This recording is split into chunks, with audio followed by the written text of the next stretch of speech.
जय श्री राम। ग्रहों का संयोग किसी भी जातक के जीवन में उसको सदैव कुछ ना कुछ देने में सक्षम है।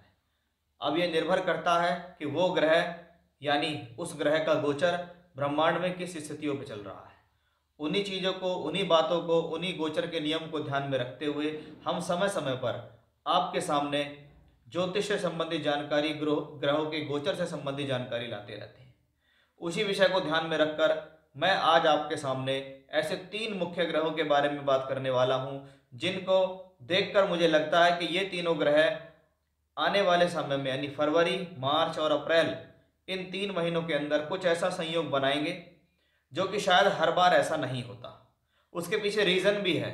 कहीं आप सोचते हैं कि भाई ग्रहों का गोचर तो हर समय बदलता है, हर बार वही ग्रह उसी राशि में दोबारा आता भी है। कोई कोई ग्रह तो एक साल में 2 बार भी उस राशि में आता है, जैसे बुध या शुक्र के साथ ऐसा संभव है। सूर्य 1 महीने में एक राशि में रहता है, यानी 12 महीने के बाद उस राशि में आएगा। मंगल लगभग 1.5 साल के बाद उस राशि में आता है। गुरु 1 साल यानी 12 साल के बाद आता है। शनि 30 साल के बाद आते हैं। तो ये जो स्थितियां हैं आती तो जरूर हैं, लेकिन हर बार ऐसा नहीं होता। जैसे मेरा आज का जो वीडियो है स्पेशली मंगल, गुरु और शनि के बारे में। आप जानते हैं कि शनि कुंभ राशि में गोचर कर रहे हैं। मैंने पीछे भी बहुत वीडियो इनसे संबंधित बनाए। शनि कर रहे हैं कुंभ राशि में गोचर, और शनि की दूसरी राशि कौन सी है? वो है मंगल की राशि, और मंगल उसके अंदर उच्च के हो रहे हैं। हर बार ऐसा नहीं होगा कि शनि कुंभ में होंगे और मंगल वहां उच्च के होकर चल रहे होंगे, और हर बार ऐसा भी नहीं होगा कि जो मंगल उच्च का होगा उसकी राशि में बृहस्पति का गोचर चल रहा होगा। यानी आप अगर आज के समय में देखें कि बृहस्पति मेष राशि में चल रहे हैं, मंगल उनको चौथी दृष्टि दे देंगे, शनि उनको तीसरी दृष्टि दे देंगे। यानी अगर देखें मंगल, गुरु और शनि, ये 3 प्लेनेट मिलकर एक साथ किसी न किसी भाव से संबंध बना रहे हैं, किसी भाव को दृष्टि दे रहे हैं, एक साथ उनका कोई दृष्टि संबंध बन रहा है, कहीं पर वो बैठे हैं। क्योंकि काल पुरुष के हिसाब से हम ग्रहों के गोचर को ज्यादा देखते हैं। काल पुरुष की कुंडली कौन सी होती है? मेष लगन की कुंडली। अब मेष में गुरु चल रहे हैं, कर्म भाव में उच्च के मंगल चल रहे हैं, और एकादश भाव में शनि चल रहे हैं। अब इन्हीं परिस्थितियों को ध्यान में रखते हुए कि मंगल हिम्मत, जोश और साहस का कारक है, गुरु धन का कारक है, भाग्य का कारक है, संतान, शिक्षा, विद्या, पदोन्नति, जीवन में तरक्की, और शनि क्या है? यश, मान सम्मान, कीर्ति, प्रसिद्धि, आपके कर्मों का कारक है शनि। आपकी प्रोफेशनल लाइफ को संभालने वाला ग्रह है शनि। तो जब ये 3 प्लेनेट, खास तौर पे मैं अधिकतर शनि गुरु की चर्चा करता हूं, लेकिन जब उसके साथ कोई अन्य ग्रह इन्वॉल्व हो जाता है तो उसको देखना जरूरी है कि भाई आखिर ये 3 ग्रह मिलकर एक साथ ऐसा क्यों चल रहे हैं।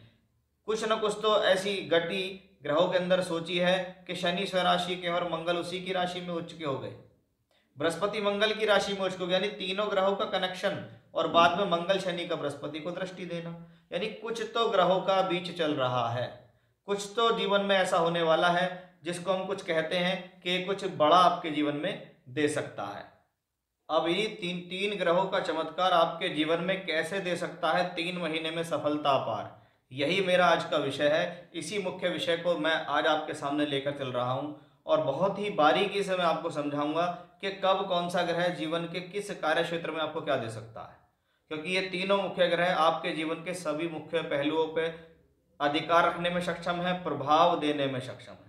इसलिए इस वीडियो को अंत तक देखें, जिससे आपको पता चल सके कि मेरा इस वीडियो बनाने का जो तात्पर्य है, क्यों मैं इस वीडियो को बना रहा हूं, आखिर क्या है ऐसा खास है जिससे आपके जीवन के अंदर आपको कुछ ना कुछ नया और कुछ ना कुछ बेहतर मिलने में सक्षम है। उसी विषय के साथ हम आपके साथ जुड़े हैं। हमारा ये जो वीडियो है ये चंद्र राशि पर आधारित है, यानी आप अपनी राशि से यहाँ पर गोचर देखेंगे। खास तौर पर मंगल, गुरु और शनि के बारे में मैं बात कर रहा हूँ। अगर आपके पास अपनी कुंडली है और आपको मंगल, गुरु या शनि से संबंधित दशा, अंतर या प्रत्यंतर दशाएं चल रही हैं तो आपके ऊपर ये प्रभाव और ज़्यादा हो जाता है। तो आइए विषय को आगे बढ़ाते हैं, देखते हैं ऐसा क्या है खास आने वाले 3 महीनों में, और क्यों ये 3 प्लेनेट बाकी सभी प्लेनेटों के ऊपर हावी होते दिखाई देते हैं। ये अब देखते हैं सिंह राशि के जातकों पर इसका क्या प्रभाव पड़ने वाला है। स्पेशली मंगल, गुरु और शनि 3 महीने में आपको क्या देंगे। क्यों मैंने इन 3 प्लैनेटों को लिया है, बाकियों को इतनी चर्चा नहीं की, उसके पीछे रीज़न है, वो रीज़न मैं आपको आज इस वीडियो में पूरी तरीके से बताऊंगा। देखिए, आपकी राशि के जो लॉर्ड हैं वो सूर्य देव, प्रत्येक महीने राशि परिवर्तन करने वाला जो ग्रह है वो सूर्य, और लगभग फिक्स तारीखों पे 14, 15, 14, 15 ऐसी ही तारीखों पे सूर्य का राशि परिवर्तन होता है। हमने देखा कि सूर्य कुंभ राशि में गोचर कर रहे थे। इससे पिछले वीडियो मैंने बनाया था, जब उसके शनि अस्त होंगे सूर्य यहाँ आएंगे, उसके बाद सूर्य यहाँ आएंगे और उसके बाद सूर्य यहाँ आएंगे, यानी आने वाले 3 महीनों में देखें तो सूर्य की पोजीशन कोई बहुत खराब भावों में जाती नहीं दिखती। जब बहुत खराब भावों में जाती नहीं दिखती तो इसका मतलब है कहीं ना कहीं सूर्य बली है। सूर्य बली है तो आपकी राशि का मालिक बली है, राशि का मालिक बली है। आप इस दौरान जो करने चल रहे हैं उसमें आपको पॉजिटिविटी मिलती है।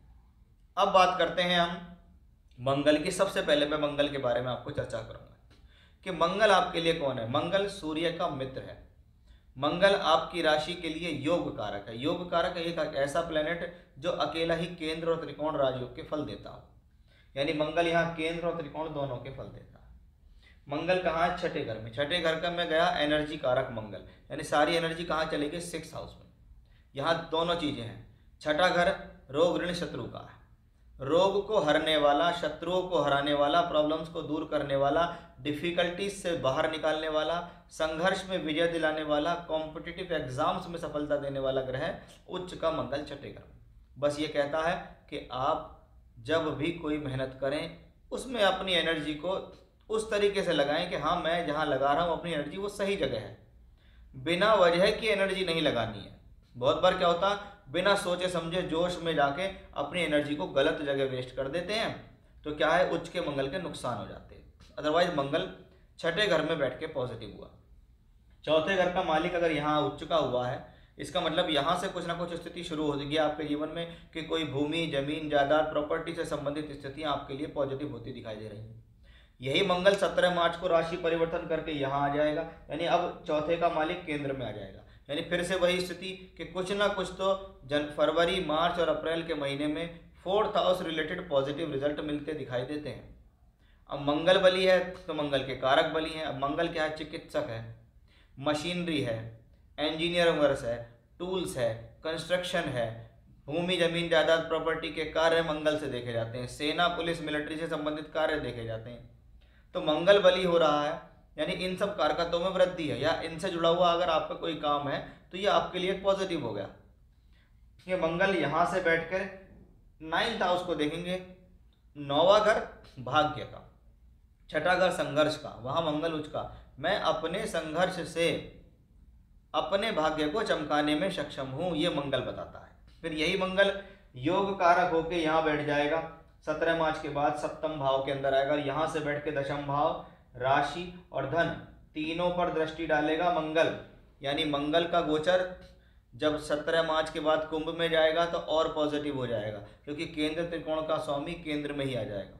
उसकी कर्म भाव, राशि और धन पर दृष्टि इस बात को बताएगी कि ये समय आपके जीवन में प्रोफेशनली राइज देने के लिए आया। यानी मंगल में कोई बुराई नहीं है, ये मंगल पूरी तरीके से आपके लिए तैयार है। अब मंगल की दोनों जगह स्थिति हमने देखी, अब शनि को देखिए। शनि की 2 राशियां हैं, पहली राशि मकर, दूसरी राशि कुंभ। पहली राशि में उच्च का मंगल, दूसरी राशि में शनि स्वयं स्वग्रही। इसका मतलब सीधा सीधा है कि शनि की दोनों राशियां बली हैं, और शनि की दोनों राशियां बली हैं तो इसका मतलब शनि के कारकत्वों में वृद्धि है। और मैं हमेशा से कहता हूं शनि श्रम कारक है, मेहनत का कारक है। यानी इस दौरान 7th हाउस संबंधित फल पूरे मिलेंगे, क्योंकि मंगल 17 मार्च के बाद यहाँ आएगा। योग कारक ग्रह है, 7th भाव में आता है तो 7वें घर के फल बढ़ेंगे, पद प्राप्ति बढ़ सकती है, कोई अच्छा नौकरी मिल सकती है, कोई अच्छा सम्मान मिल सकता है, व्यापार में काम करते हुए कुछ अच्छी स्थितियां प्राप्त हो सकती हैं। तो ये सब स्थितियां हमें यहाँ से पूर्ण रूप से दिखाई दे रही हैं। अगर शनि के बल को देखें तो शनि के बल को लगातार बढ़ाने वाला जो ग्रह है वो मंगल है। 7th भाव बली हो रहा है, तो यानी ये समय विवाह के लिए भी अच्छा माना जाता है। आपके लिए कोई वर वधू मिल सकती है, इस दौरान आपका रिश्ता पक्का हो सकता है, सामाजिक स्थिति बढ़ सकती है, कोई पद प्राप्ति, कोई प्रमोशन या कोई तरक्की मिलना भी शनि की और मंगल की वजह से संभव है। यानी मंगल भी बली हुए, शनि भी बली हुए। शनि इस दौरान बृहस्पति के नक्षत्र में भी गोचर करते हुए दिखाई देंगे, ये भी अपने आप में एक अच्छा ही कॉम्बिनेशन है। अब तीसरा प्लेनेट आता है बृहस्पति।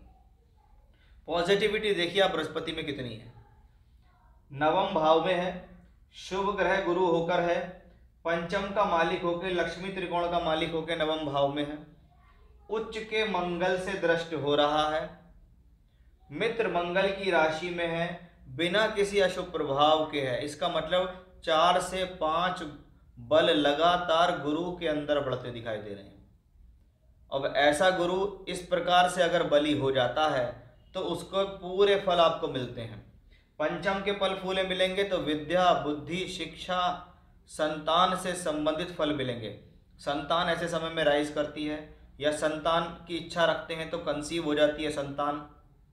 वहीं नवम भाव में है तो भाग्य के लिए शुभ है, धर्म के लिए शुभ है, कहीं ना कहीं आपके जीवन में कुछ प्राप्तियों के लिए शुभ है, क्योंकि गुरु इन सब चीजों को देने वाला है। अब ये तीनों ही प्लेनेट मिलकर आपके लिए क्या दे रहे हैं? मंगल जब यहां थे तो यही राशि को दृष्टि देते हैं, जब मंगल आएंगे तो भी दृष्टि देंगे, शनि भी दृष्टि दे रहे हैं, गुरु भी दृष्टि दे रहे हैं। यानी 3 मुख्य ग्रह मंगल, गुरु और शनि, तीनों मिलकर दृष्टि कहाँ दे रहे हैं? आपकी राशि को। और आपकी राशि के ऊपर बल बढ़ रहा है, और जब राशि पे बल बढ़ता है तो कह सकते हैं इस दौरान हम जो कर्म कार्य क्षेत्र करते हैं उसमें हमें स्ट्रेंथ मिलती है, उसमें हमें बल मिलेगा। यही है इन 3 प्लेनेटों की सफलता। इसीलिए कारण है कि मैंने आपको क्यों बताया कि इस दौरान तीनों प्लेनेट मिलकर आपको क्यों देंगे, जिसको मैंने बड़े ही लॉजिकली आपको समझा दिया कि बार बार ऐसा नहीं होता कि जब शनि स्वराशि के हों तो मंगल उनकी राशि में उच्च के हों, या जब मंगल उच्च के हों तो बृहस्पति उनकी राशि में शुभ ग्रह होकर चल रहे हों। ऐसा संयोग बार बार नहीं बनता है। तो ये एक बहुत ही खास जानकारी थी जो सिंह राशि के जातकों के जीवन में अवश्य ही एक अच्छी स्थिति को लाती दिखाई दे रही है। जय श्री राम।